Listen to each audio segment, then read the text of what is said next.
What's going on, guys? Welcome back to Wrestling Down Under, your Australian home for everything WWE Raw, SmackDown and PLEs. I'm the dude that rolls through the crowd, and today we're discussing WWE Raw from London. We've got new champions, shocking betrayals, King of the Ring drama, and some major developments heading into Night of Champions. So, grab a drink, settle in, and let's talk WWE Raw. Before we get into the matches, I have to say, London brought an incredible atmosphere. The crowd was loud from the opening segment right through to the final moments of the show. This felt like a premium live event crowd, and that energy really elevated everything we saw. Raw wasted no time getting started. The opening segment immediately focused on some of WWE's biggest stars and the growing tension surrounding Night of Champions. You could feel the pressure building. Everyone knows opportunities are on the line, championships are on the line, and careers can change in a single night. That sense of urgency carried throughout the entire show. One of the biggest stories coming out of Raw was the continued build toward the King of the Ring final. Obafemi came across like a future superstar. His confidence, his presence, and the way he carries himself makes it easy to see why WWE is investing so heavily in him. But then you've got Jey Uso. Jey continues to connect with the audience in a way very few wrestlers can. Every time he talks about proving people wrong, the crowd gets behind him. This feels like a classic clash of unstoppable force versus fan favourite underdog. My prediction, this could easily still show Night of Champions.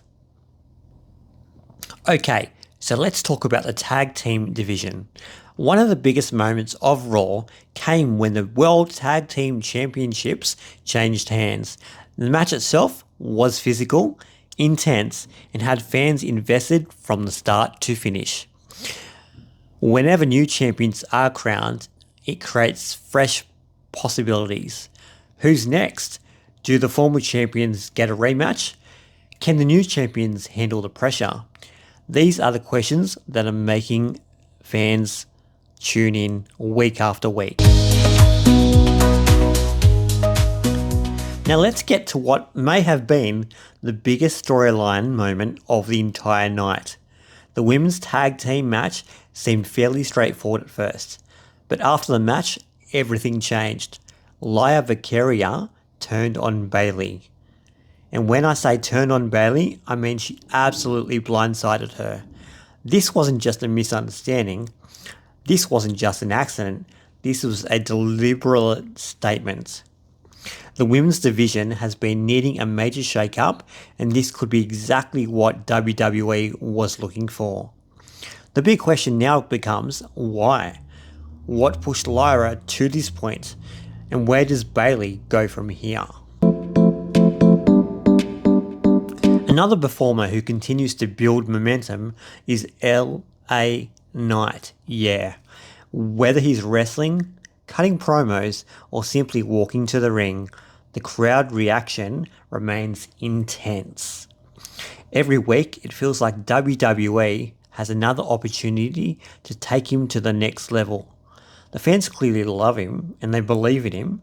Now it's just a matter of where WWE wants to position him moving forward. Then we move on to Chad Gable's story. I've got to give this guy credit. His storyline remains one of the most interesting character-driven stories of Raw.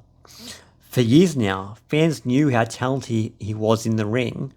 Now we're seeing layers into his character. He's trying to repair relationships, he's trying to rebuild trust, and every week it feels like things get a little bit more complicated. This is one storyline I'm definitely keeping an eye on. So let's talk some positives.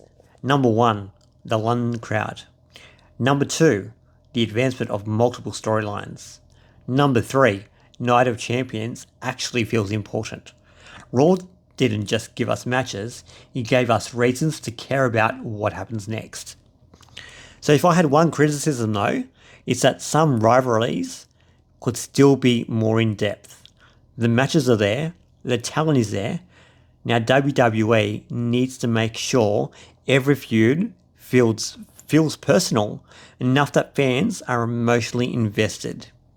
So my Night of Champions predictions, before we wrap up, let's make a few of them. I think the King of the Ring final is going to be one of the matches of the night. I expect the fallout from Lyra's betrayal to become a major storyline, and I wouldn't be surprised if at least one more major twist happens before Night of Champions arrives. Okay guys, it's now over to you. Who was your MVP of Raw? Was Lyra justified in turning on Bayley? And who walks out Night of Champions as King and Queen of the Ring? Drop your thoughts and comments. I want to hear from you guys. So that's going to do it for this episode of Raw Recap.